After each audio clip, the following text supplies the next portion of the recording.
possèdent, elles dominent leur vie. C'est un poison qui nous ronge de l'intérieur et dont il est difficile de se défaire. Les gens réagissent de plusieurs manières à la peur, à l'origine de celle-ci. Et si vous avez suivi les récits du journal du prisonnier, vous en avez eu de multiples exemples. Et la peur n'est pas le seul poison qui existe. Je le sais. Car, durant des siècles, cet autre poison, qui n'est autre que la haine, la rage, a déclenché un feu au fond de moi, désirant tout consumer sur son passage, m'aveuglant et me faisant oublier la meilleure partie de moi. Cette même haine qui a envahi une partie des habitants du village originel et s'est répandue dans mon cœur et mon âme, et dans celui de certaines âmes qui ont atterri ici. Et donc, dans ce journal, en ce qui me concerne, je ne vais pas prendre le même chemin que le prisonnier, car dans cette histoire, je n'ai pas eu le même rôle. Je n'ai pas été la victime, mais bien le bourreau.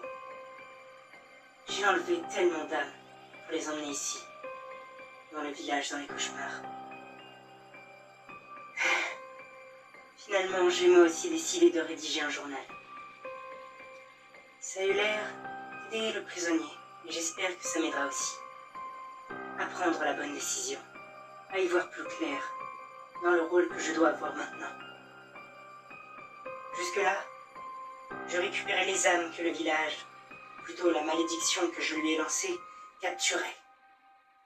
Je fouillais dans leurs souvenirs et voyais leur plus grande peur, ainsi que leurs péchés, la raison qui les a fait atterrir ici.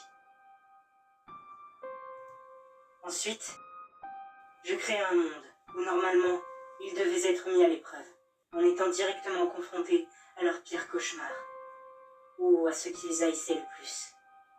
Même si au final, ce fut plus un lieu de torture qu'autre chose. Une fois le monde cauchemardesque créé, j'extirpais tous les souvenirs des âmes. Quand celles-ci étaient vides de tout souvenir, je les envoyais dans leurs pires cauchemars. Et elles se réveillaient donc amnésiques, et en général dans une tenue de tissu simple, sans chaussures et chaussettes, pour qu'ils soient dans un état d'inconfort dès le réveil. Avec aussi le prisonnier qui pénétrait dans leur esprit pour partager leurs sensations durant les événements qui se déroulaient durant les cauchemars, dont je contrôlais tous les aspects, un peu comme si je jouais à la poupée avec leur âme.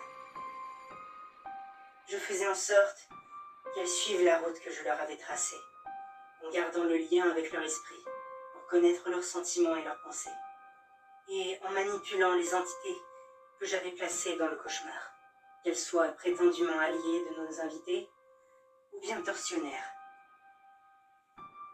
Puis, les âmes souffraient de bien des manières, jusqu'au moment fatidique où soit celle-ci était à bout et finissait par abandonner, ou alors quand j'en avais marre de jouer avec. À la base, il y avait normalement une porte de sortie. Si les âmes réussissaient à dépasser leur peur et leur haine, à s'en libérer, elles pouvaient repartir du village, avec juste l'impression d'avoir fait un très mauvais rêve. Mais, à ce jour, parmi les milliers de personnes qui ont atterri ici, il n'y en a qu'une qui a réussi à partir.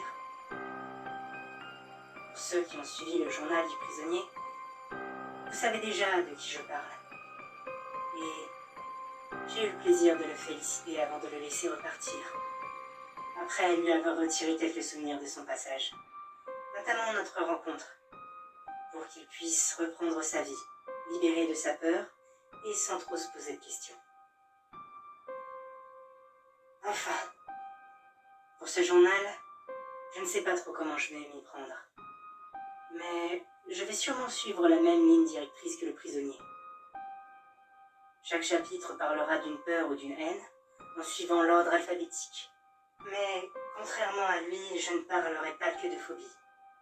Par exemple, si je reprends une phobie du journal du prisonnier, Imaginons la botanophobie, je parlerai simplement de la peur des plantes, sans utiliser le terme phobique. Et donc, le chapitre s'appellera Plantes ou quelque chose du genre. Je libérerai donc de nouvelles possibilités pour les histoires que je vais vous raconter. Aussi, je pense que je commencerai chaque chapitre en parlant brièvement des victimes, en les renommant comme le faisait le prisonnier, même si je connais leur véritable nom. Je vais suivre la tradition, si je puis dire. Mais contrairement aux prisonniers, je donnerai la raison qui les a fait atterrir ici. Puis je vous raconterai ce que je leur ai fait subir dans les cauchemars. Et si j'ai encore des choses à dire, qui aient un rapport avec l'histoire, je le dirai avant de conclure le chapitre et de passer au suivant. Vu que je n'ai ni besoin de me nourrir, dormir ou autre, je pourrais enchaîner les chapitres. La seule chose qui pourrait me freiner, c'est ma fatigue mentale, si on peut le dire ainsi pour une âme dépourvue de corps physique, et potentiellement le manque d'inspiration. Mais j'aurai tout le temps du monde pour réfléchir et trouver l'inspiration. Je n'ai rien d'autre à faire après tout. Et de toute façon, pour vous ça ne changera rien. Vu que le journal sera normalement fini quand vous serez en train de le lire. Mais il y a bien évidemment des choses dont je ne suis pas fière. Des actes que j'ai commis qui ne me rendent pas moins monstrueuse que les personnes qui ont atterri dans le village. Et avec ce journal, vous découvrirez de nouvelles histoires, apprendrez des informations supplémentaires sur le village, et vous en apprendrez plus sur moi et le prisonnier, si c'est ce que vous désirez. Ainsi, commençons donc ce nouveau journal, parlant des histoires du village dans les cauchemars.